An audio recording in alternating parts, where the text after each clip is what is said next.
Hi, Revive fam. Welcome back to another chat. Today's chat is called The Weight of Baggage.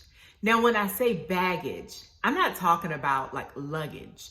I'm talking about people, the weight of carrying other people. How many of you feel like in this season, you're carrying people that really aren't supposed to go with you in this season that you're entering? If that's you, this word is for you. Now, before we start, I want to say welcome to all of our first time members. You are now family. You're not new. You are now a part of Revive family. So there are three things that I ask you to do very quickly. Like this video, share it with someone who needs to hear this, and subscribe to our channel so that you don't miss out on anything that God shares with me to share with you to next level you in your relationship with Christ. Now, if you're already an A1 Day One, welcome back to the family. I'm glad to be back with you on another Saturday to share God's word, the weight of baggage. Now, this word also ties into everything that God has been sharing with us when it comes to this new level that we're entering in, this new lifestyle, not season, because seasons change, but he's pushing us to a new lifestyle, a new way of living. So this word ties into everything he's been saying and speaking to us on what we are walking into, or what we're standing in this new lifestyle. As well as all of the promises that he's bringing to us. Now, part of what he's doing, part of the release, requires certain things. And what he shared with me this week is, as you're standing in what he's doing for you, as you're seeing the tangible blessings and promises that are coming into your life, there was one thing that he shared with me as a caution, not a red flag, but a caution. And the caution is to make sure that as you're standing in this season, this new life that he's promised you, you cannot take, everybody can't go with you. You can't take certain people with you in your new life. And it's not that you're acting funny. It's not that you're being selfish. It's not that you don't want others to know what's going on, but there are just certain people that God knows cannot go with you in this next level, this next lifestyle, this new lifestyle that he's walking you into. So the weight of baggage. What he began to show me was, if you travel, we carry luggage when we travel. We get to the airport and we have our bags, right? So if you're checking a bag and you get up to the attendant, you put your baggage on the scale and you're like, uh-oh, it's 60 pounds.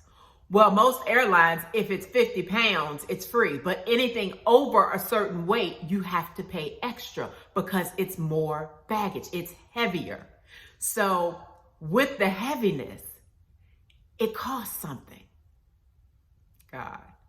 There is a cost when you're carrying extra baggage, when you're carrying the weight of something that does not meet the standard of what something should be. So I want you to keep that in mind, the weight of baggage, the cost of baggage. Then I want you to think about this. So we talked about the bags that we check. What about those carry-ons? You know, you're allowed 2 carry-ons. What if you go through security? And I've had this happen before where I've gone through security. I get to taking my flight, get to the actual gate to take my flight. And they say, ma'am, I'm sorry, your bag is too heavy. You can't take that on the plane. So what do? They check your bag there at the gate, at the counter. I've had that to happen before. And even though I thought, and even going through security, my bag looked fine. It looked the right size. It looked the right requirements. It looked like it would fit overhead. But once I got to the ticket counter, to the gate, they said, ma'am, this won't fit. It's too big. It just does not meet the standards. So I want you to keep this in mind too. Where you're going, everybody can't go with you.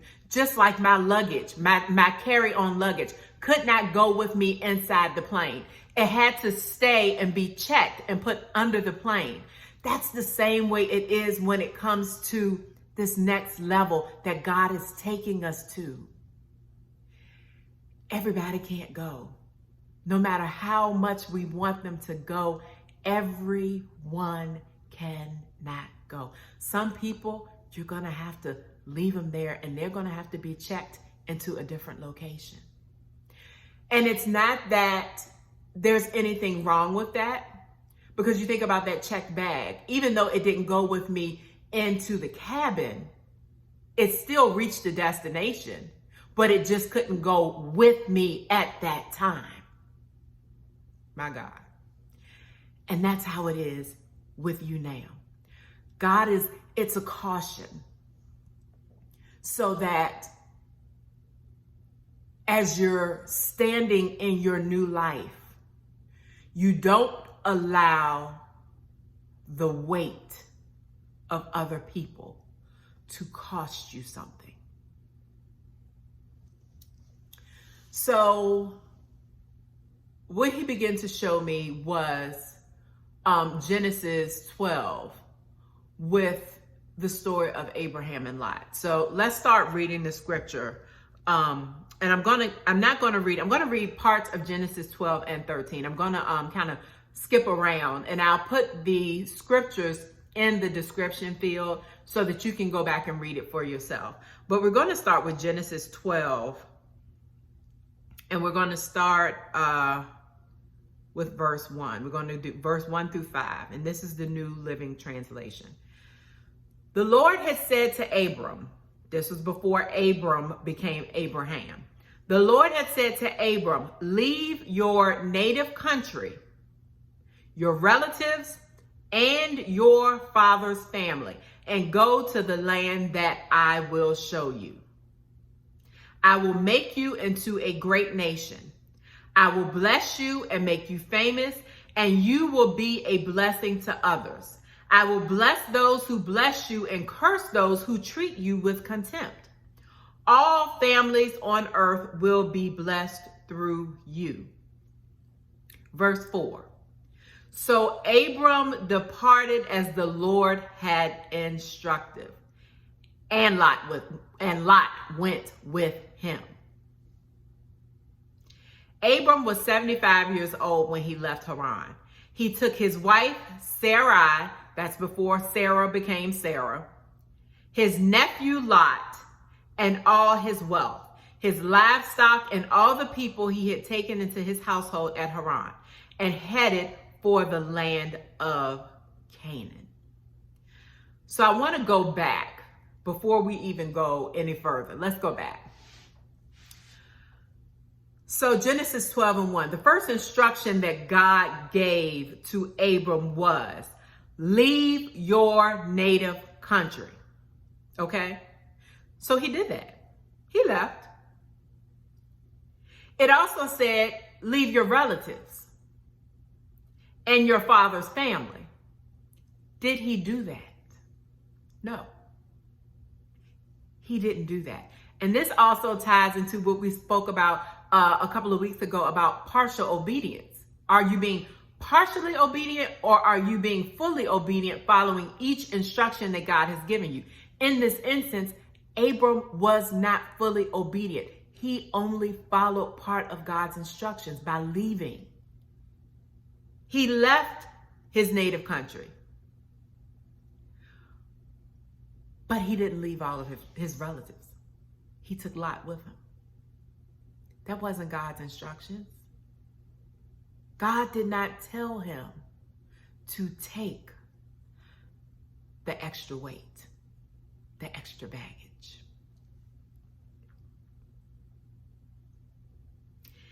It says in verse 4, so Abram departed as the Lord had instructed, and Lot went with him. Lot went with him.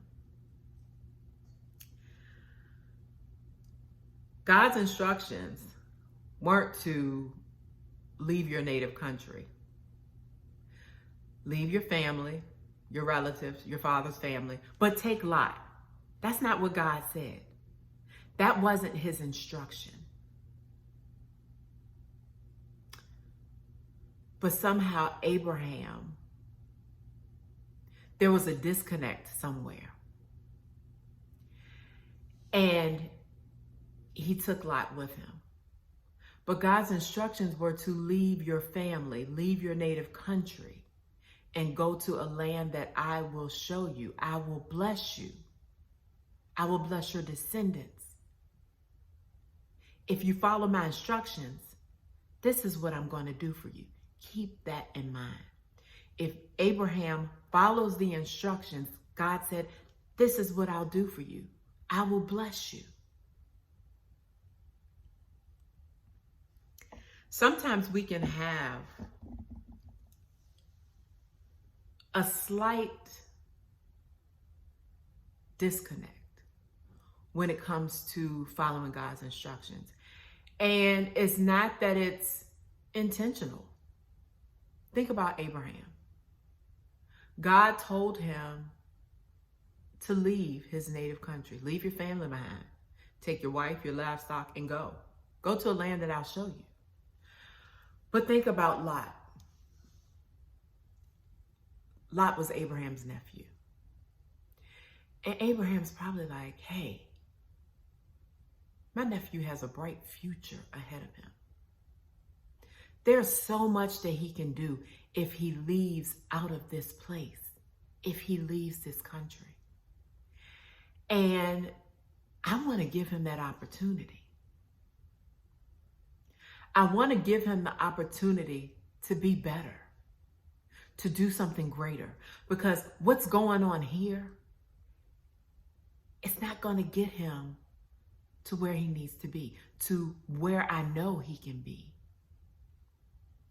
And sometimes we can feel like, well, if I take them along, it won't hurt. I'm helping them. God understands I'm helping them, and I want to see them succeed. But the thing is, you're not their savior. And when God gives you an instruction, no matter how hard it is, no matter how much you don't understand it, you have to be obedient and follow each instruction to a T.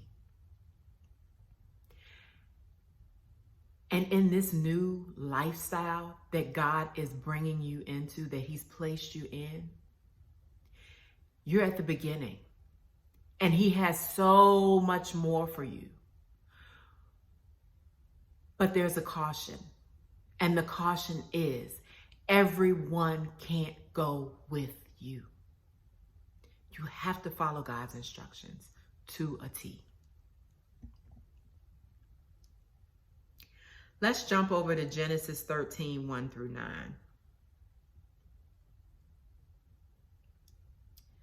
And Genesis 13, 1 through 9 says, so Abram left Egypt and traveled north into the Negev.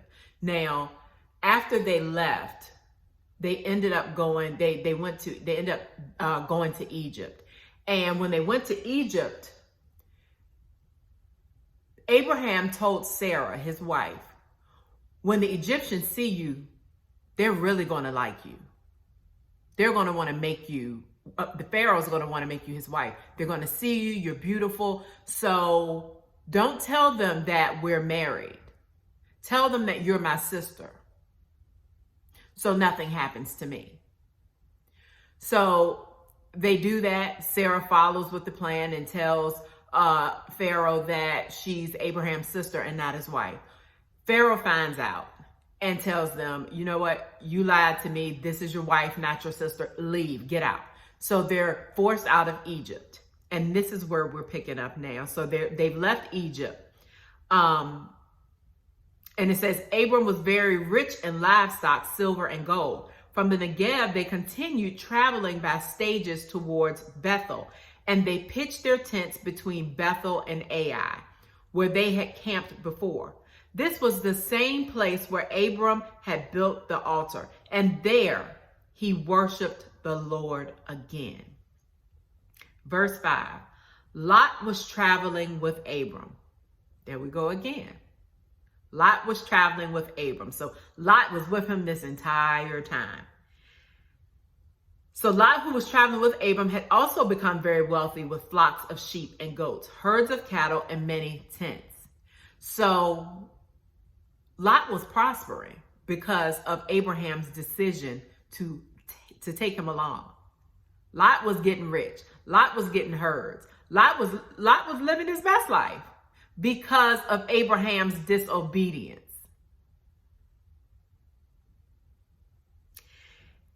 Verse 6 says, but the land could not support both Abram and Lot with all their flocks and herds, living so close together. So disputes broke out between the herdsmen of Abram and Lot. At this time, Canaanites and Perizzites were also living in the land. Finally, Abram said to Lot, let's not allow this conflict to come between us or our herdsmen. After all, we're close relatives. The whole countryside is open to you. Take your choice of any section of the land you want, and we will separate. If you want the land to the left, then I'll take the land on the right. If you prefer the land on the right, then I'll go to the left. Let's backtrack to verse 6.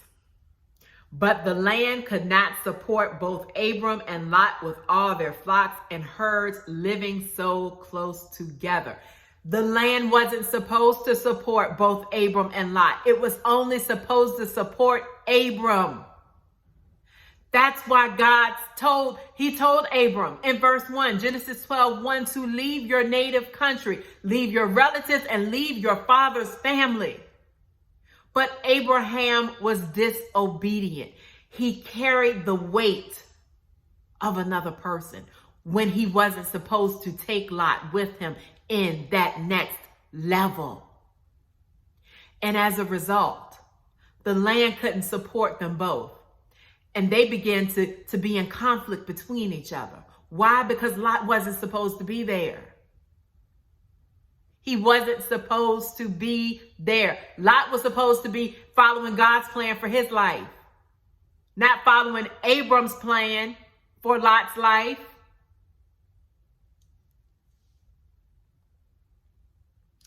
And it got them to a point where there was so much conflict, and they had to say, okay, we're relatives. We're close relatives. You're my nephew. Lot, you're my nephew.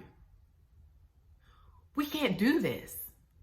We can't continue like this. There's confusion. There's chaos. We can't continue like this. So guess what? You tell me where you want to go. If you want to go to the right, I'll go to the left. If you want to go to the left, I'll go to the right. But we have to separate. We can't be together. But had Abram followed God's instructions the first time, he wouldn't have had to go through all of that. Nor would Lot have had to go through everything he went through.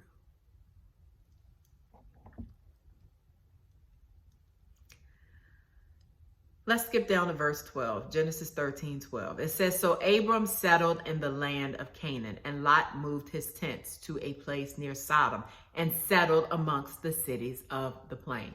So Lot decided, I'm moving over here near Sodom. And Abram said, okay, that's fine. Well, I'm going over here to Canaan. You stay where you are. That's your territory. And my area is over here in Canaan. So we're good.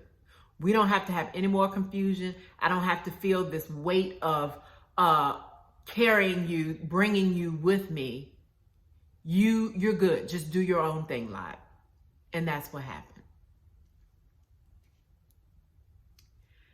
Now, this is the part that I've always read in reading this particular story, but I never realized verse 14, how much it stood out until recently. And verse 14 says, after Lot had gone, the Lord said to Abram, look as far as you can see in every direction, north and south, east and west. I am giving all this land, as far as you can see, to you and your descendants as a permanent possession. So all of this, as far as your eyes can see, it's yours. I'm giving it to you. It's permanent. This is yours. This belongs to you and your descendants. And I will give you so many descendants that, like the dust of the earth, they cannot be counted. Go and walk through the land in every direction. You better go, Abraham. Look at what I've done for you. Look at what I've promised you. You better go and walk. Just go and walk and just take it all in. I've given you east. I've given you west. I've given you north. I've given you south.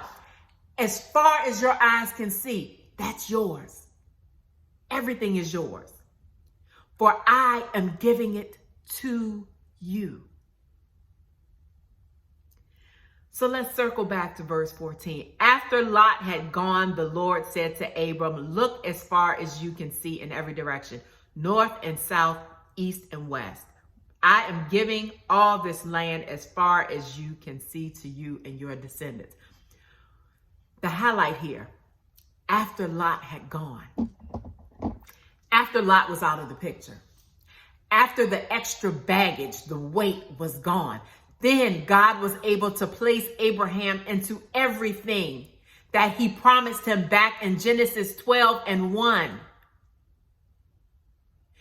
It took him a whole chapter, verse 13, to realize that Lot can't be with me.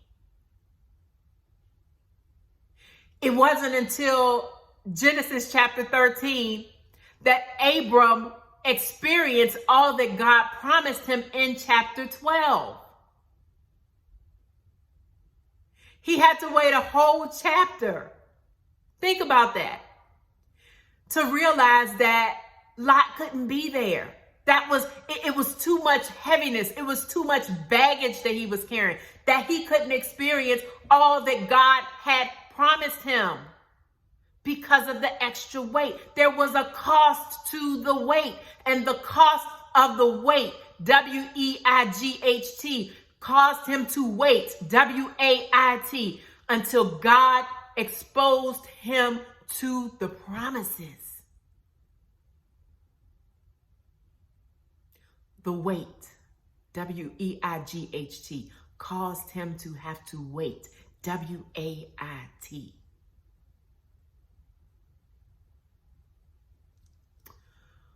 What in your life, who in your life is extra baggage? And again, it's not saying they're bad people. It's not saying that they don't deserve happiness. But when God gives us an instruction, we can't try to reason and think on our own mind of, well, God, if I do this for this person, I'll be helping them out. God didn't. If he tells you a certain instruction to let everybody go, let them go. Let them go.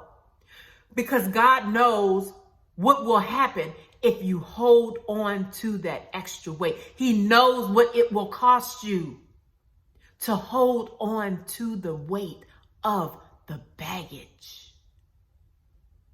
Look at Abraham. Look at what it cost him. It cost him time. It cost him relationship with his nephew. They were arguing. There was conflict. The herdsmen Abraham's herdsmen were going at it with Lot's herdsmen. Abraham was going at it with Lot. It was so much confusion, conflict, and chaos. That was the cost of the weight of the baggage.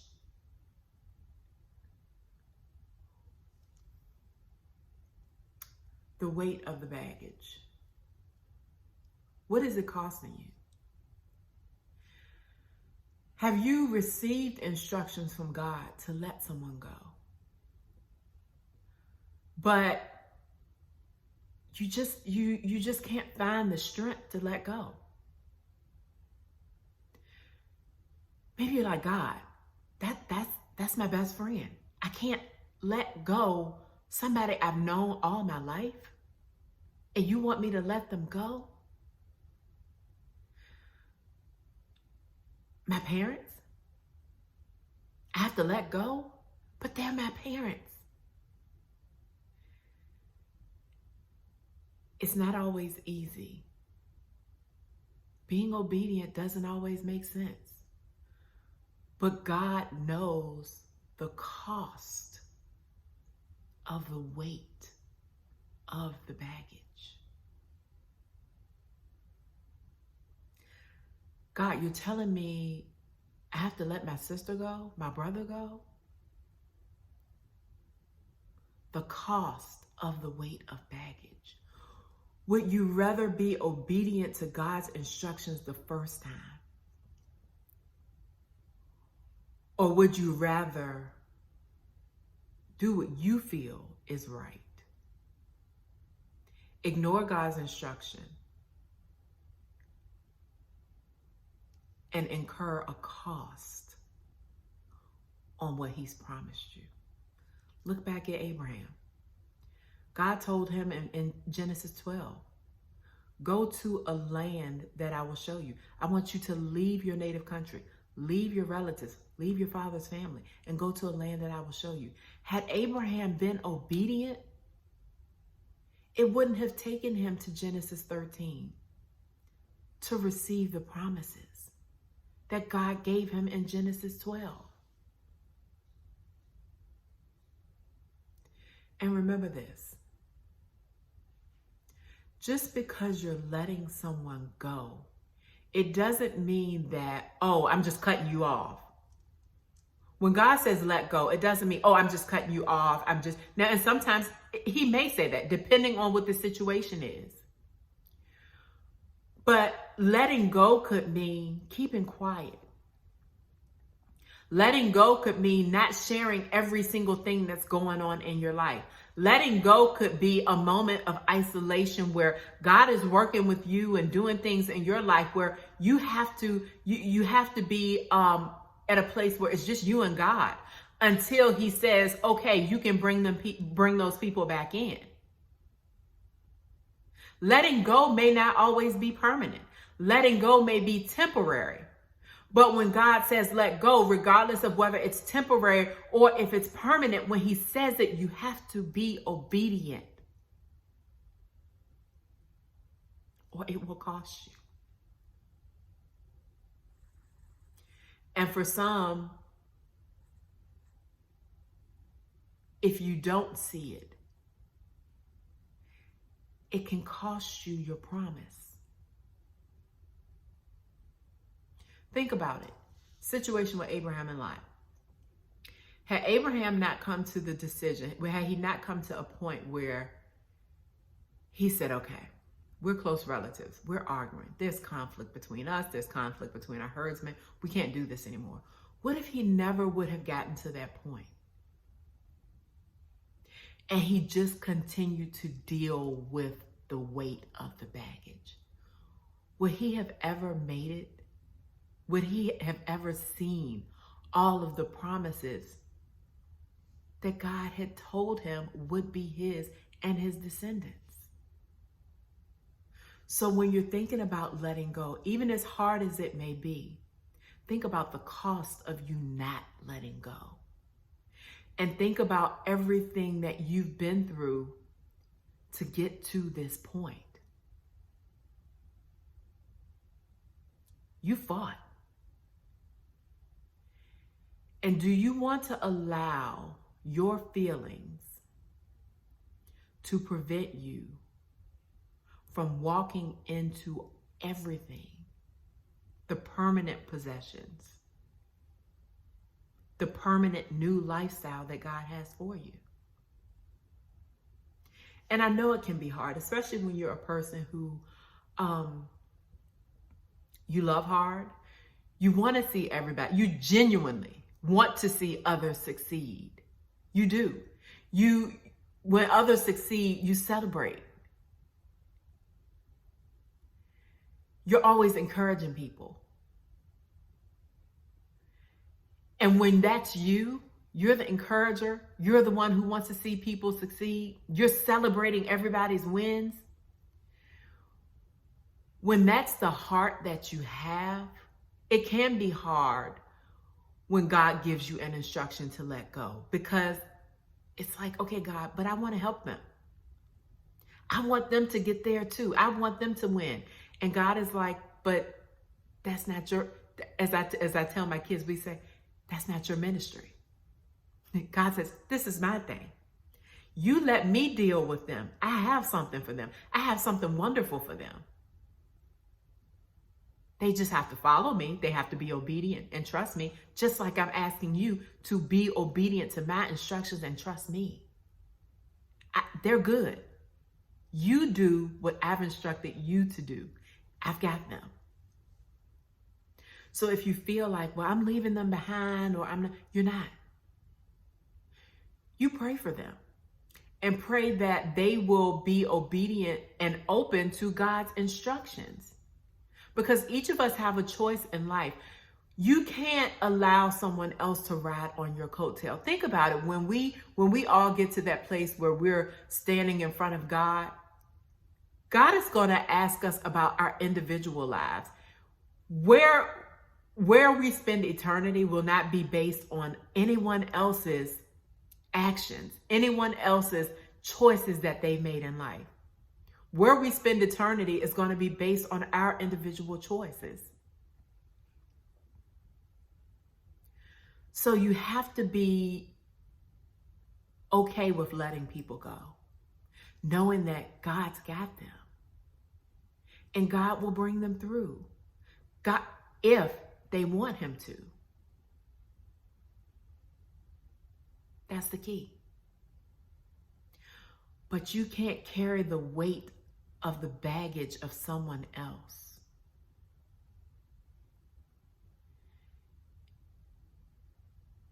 And feel like, well, God, you promised me this, you promised me that, and I don't see it. Well, you don't see it because you weren't obedient in letting go. Ask God to give you the strength to let go. It's not easy. Ask him to give you the strength to let go.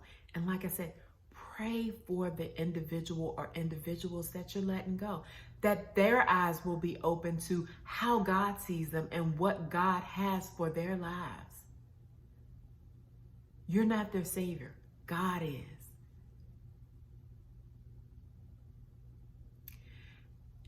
How do I know if I'm carrying the baggage of another person? Look back in the story with Abraham and Lot. At some point in time, the land couldn't support them. And they became at odds with each other. It was just constant, back to back. It was just a ball of confusion. When you see that there's always confusion, that's a red flag. That's a caution. That's a time when you want to sit back and evaluate and talk to God and say, okay, God, is this someone I need to let go? Because they always come with confusion. There's never peace. Is this someone I have to let go? Another way to identify, if your spirit, every time you're around these people, this person, there's just something in your spirit that's just like, red flag, caution. God, I feel some kind of way every time they come around. Show me if I need to let them go. And God will show you. And think about it this way too. When you're allowing others who are not supposed to be with you in your new. When you're allowing them to have access and to move with you in your new levels. Think about what happened to Lot. And you have to continue reading the book of Genesis. But with Lot, once he moved to Sodom, he camped there. That was his place where he lived, his permanent place of residency. And Sodom was a wicked place. It was not a good place at all. And he and his family lived there. And angels came to warn Lot that the city of Sodom would be destroyed and that he needed to get out, him and his family. They needed to go before Sodom was destroyed. So Lot leaves with his family. And one of the instructions given to Lot by the angel, one of the angels was that as you're leaving, as you're physically leaving from Sodom, don't look back. Don't look back. Keep moving. When you're walking, you better not turn your head. You keep looking forward. And what does Lot's wife do? She looks back and she turns into a pillar of salt. So think about all of that happened with Lot. Had Lot stayed in the native country, had Lot not gone with Abraham, his family wouldn't have been destroyed. His wife wouldn't have turned into a pillar of salt.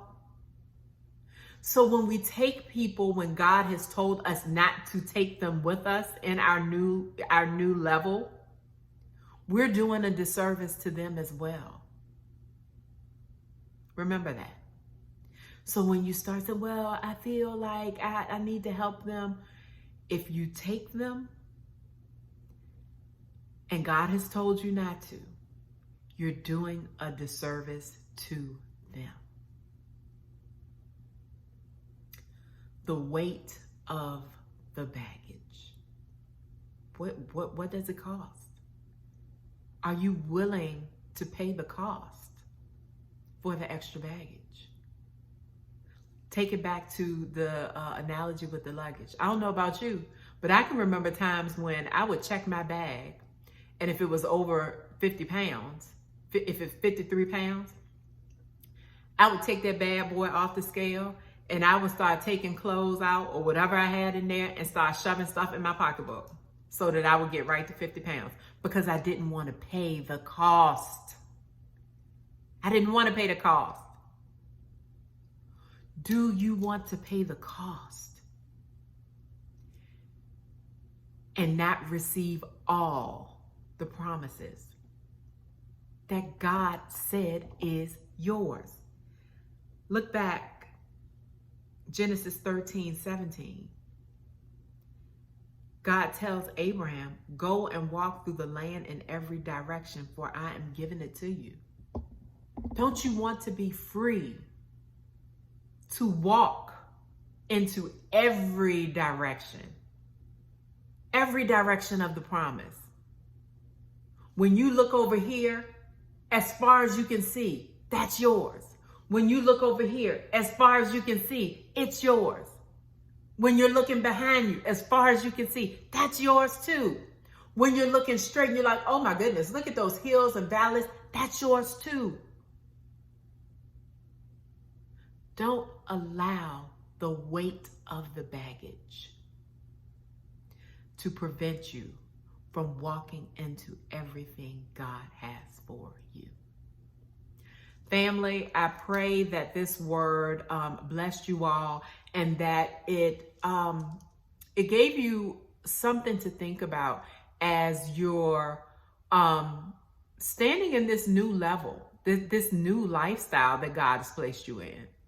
Think about this and take time to spend with God and just ask him, okay, God, I don't want to miss out on all that you have, all of the permanent promises that you have for me and my descendants. I don't want to miss this. I don't want to miss this.